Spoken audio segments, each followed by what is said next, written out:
जय हिंद and happy Durga Puja. BPSC teacher का रिजल्ट जारी कर दिया गया है। आप देख रहे हैं कि 11-12 का लगभग रिजल्ट जारी कर दिया गया, 1 to 5 का रिजल्ट दिया गया। संभवतः आज या कल तक में आपका 9-10 का भी रिजल्ट जारी किया जा सकता है। और सर्वप्रथम तो बीपीएससी चेयरमैन माननीय अतुल प्रसाद सर को ढेर सारी बधाई कि बहुत बेहतरीन तरीके से इतनी कठिन परिस्थितियों में भी, इतने उतार चढ़ाव वाली परिस्थितियों में भी आपने एक तय समय सीमा में बेहतर तरीके से रिजल्ट दिया और डिस्ट्रिक्ट तक आवंटन आपने कर दिया और पूरी तरीके से टेक्नोलॉजी का यूज करते हुए। अब आप देखेंगे कि रिजल्ट जारी होने के बाद बहुत सारे स्टूडेंट बहुत खुश भी हैं और बहुत सारे स्टूडेंट तनाव में भी हैं। कहीं खुशी कहीं गम वाली स्थिति बनी हुई है। तो पहले तो तमाम वैसे अभ्यर्थी को जिनका कि इसमें रिजल्ट में भागीदारी रही है, यानी रिजल्ट हुआ है 1,70,000 वैकेंसी में, तो उनको मेरे तरफ से और मेरे संस्थान प्लेटफॉर्म बाय नवीन कुमार सिंह प्राइवेट लिमिटेड की तरफ से ढेर सारी बधाई।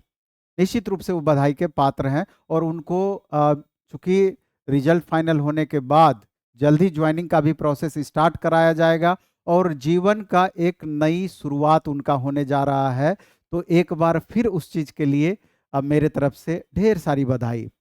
अब सवाल उन तमाम छात्रों के लिए उठता है कि जो इस रिजल्ट से कदाचित संतुष्ट नहीं है या कहीं ना कहीं उनको कन्फ्यूजन वाली स्थिति कहीं कहीं पे बनी हुई है या बहुत जगह पे बनी हुई है।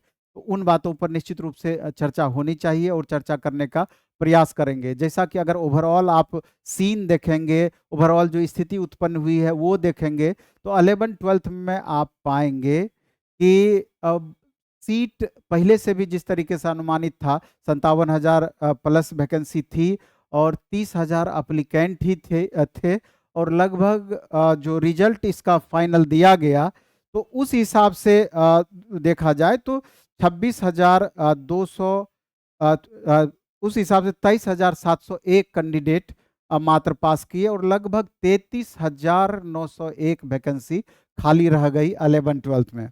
अगर वहीं 9-10 की बात हम करें, रिजल्ट तो अभी नहीं दिया गया है लेकिन आंकड़े जरूर उसके आ गए हैं कि कुल मिलाकर के 32,916 पोस्ट के लिए 26,204 टोटल 26,204 रिजल्ट दिया गया है और 6400 से 6500 सीट करीब इसका भी खाली रहने की संभावना है। और प्राथमिक विद्यालय में कुल मिलाकर 72,419 रिजल्ट उर्दू टीचर सहित देने की बातें कही गई है, लगभग 80,000 सीट में। और यहाँ भी अगर देखा जाए तो करीब आप समझ सकते हैं कि लगभग 7,000 के करीब सीट यहाँ पर भी वैकेंट रह जा रही है। और टोटल रिजल्ट की बात करें तो 1,22,324 रिजल्ट दिया गया है और जो कि ओवरऑल 72% रिजल्ट माना जा रहा है।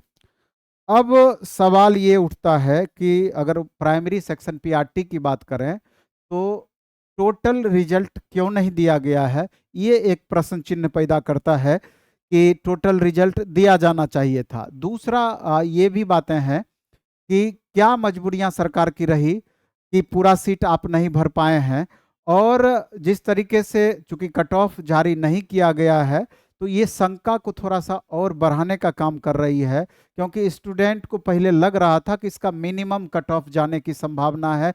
जो कट ऑफ लेवल तय किया गया है अलग अलग कैटेगरी का, तो वहीं से बच्चों को उठा लिया जाएगा या वहां तक में निश्चित रूप से रिजल्ट होने की संभावना है, जबकि इसके परे कट ऑफ थोड़ा सा ज़्यादा ऊपर रही है, जिसको लेकर के बहुत सारे बच्चे संतुष्ट नहीं दिखते हुए प्रतीत होते हैं। अब सवाल ये उठता है कि छात्रों का भी एक डिमांड है कि वेटिंग रिजल्ट का निश्चित रूप से प्रावधान होना चाहिए था, क्योंकि लगातार देख रहे हैं कि इतना ज़्यादा सीट वैकेंट रहा है और ज़्यादा सीट वैकेंट होने की संभावना भी है। अब कैसे वैकेंट रहने की संभावना है, इस पर गौर करने वाली बात है। वैकेंट इस मामले में रहने की संभावना है कि जिन छात्रों का 11-12 में रिजल्ट हुआ है, निश्चित रूप से बीएड अभ्यर्थी हैं, उनका 9-10 में भी रिजल्ट रहने की संभावना है। और यही कैंडिडेट बीएड पास कैंडिडेट और 1 to 5 प्राइमरी की बात करें तो वहाँ सिर्फ डीएलएड 3,80,000 कैंडिडेट में से रिजल्ट देने की बातें कही जा रही है, लेकिन 10,000 ऐसे छात्र हैं जिसकी घोषणा खुद चेयरमैन सर किए हैं कि जिनका बीएड और डीएलएड दोनों था, जिसका रिजल्ट हुआ है। तो आप समझ सकते हैं कि 10,000 ऐसे अभ्यर्थी हैं। इसके अलावा भी अगर देखा जाए तो चूंकि अपेयरिंग वालों को भी इसमें मौका दिया गया था, तो CTET appearing, BEd appearing, DElEd appearing, कम से कम हजारों ऐसे छात्र हैं जिनका कि प्राइमरी सेक्शन में रिजल्ट हुआ है, लेकिन वो सीटेट या पास नहीं कर पाए हैं, बीएड या डीएलएड में उनको परेशानी हो गई है। आखिर उन बचे सीटों का क्या होना है? बहुत सारे ऐसे छात्र भी गलतियां किए हैं कि वो बीएड अभ्यर्थी थे लेकिन गलती से डीएलएड में टिक कर बैठे, 2 साल वाले डिप्लोमा में टिक कर बैठे, तो जहां जिनके कारण से उनका प्राइमरी सेक्शन में रिजल्ट दे दिया गया। निश्चित रूप से आगे चल करके उन बच्चों को दिक्कत होना तय है, लेकिन इनके कारण जो एक सीट कहीं ना कहीं बर्बाद हुआ, उसका भागीदार कौन है? क्यों नहीं उस तरह का तकनीक डेवलप किया गया था कि जिससे कि वो छात्र, किसी न किसी छात्र का, दूसरे छात्र का जो एक सीट बर्बाद हुआ, एक जीवन एक तरीके से कहीं बर्बाद हुआ, उस पर रोक लगाया जा सकता था। इसके अलावा भी अगर आप देखेंगे तो नियोजित टीचर जिनको कि उनके ही सीट पर समायोजन किया जाना चाहिए था, लेकिन उनका इन्हीं सीटों पर समायोजन किया गया, तो ये कहीं ना कहीं आंकड़ों की बाजीगरी रही, आंकड़ों का खेल रहा, जिसके कारण से किसी भी सूरत में अभ्यर्थी संतुष्ट नहीं हो सकते हैं। तो अगर इस सब चीज को अगर ऐड कर दिया जाए, ओवरऑल अवलोकन किया जाए, तो हमको लगता है कि 50% तक सीट खाली रह सकती है। और अभी जो दावा किया जा रहा है 48,137, इसका दायरा बड़ा हो सकता है, क्योंकि आप 11-12 की बात करें, वहां 80 to 90% जो सीट भरा गया है 11-12 में, और वहां पर सिर्फ और सिर्फ नियोजित टीचर से भरा गया है। यही नियोजित टीचर वहां पर अपना स्थान पक्का किए हैं। तो कहीं ना कहीं यहाँ पर भी जो नए छात्र थे उनको मौका मिलना चाहिए था। तो इस तरीके से आप देख रहे हैं कि बहुत सारी बातें हैं जिन पर कि गौर करना निश्चित रूप से चाहिए था। तो शिक्षा विभाग से आग्रह होगा या बिहार सरकार से कि इन बातों पर गौर करते हुए कहीं ना कहीं जो सीट वैकेंट रह जाती है, जिस सीट को कि भरा जा सकता है, वो इन्हीं कैंडिडेट से भरा जाए, ना कि उसको अगले वैकेंसी में ऐड किया जाए। इन बातों का निश्चित रूप से ख्याल रखा जाए। तो ये चंद बातें हैं जिन पर निश्चित रूप से आपको ध्यान रखनी चाहिए। लास्ट में हम ये कहना चाहेंगे कि चूंकि दुर्गा पूजा का समय है और 70,000 प्लस वैकेंसी अपकमिंग है, जो कि इस महीने के लास्ट या नेक्स्ट मंथ के फर्स्ट वीक में कभी भी दिया जा सकता है, और इसकी संख्या में निश्चित रूप से बढ़ोतरी हो सकती है, 1 लाख प्लस वैकेंसी आ सकती है।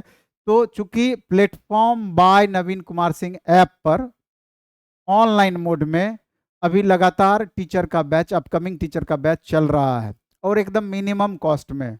तो अभी दुर्गा 50 करके अगर आपको कूपन कोड लगाते हैं तो जितनी भी बैचेज चल रही है उसका फी आपका सीधा आधा हो जाएगा।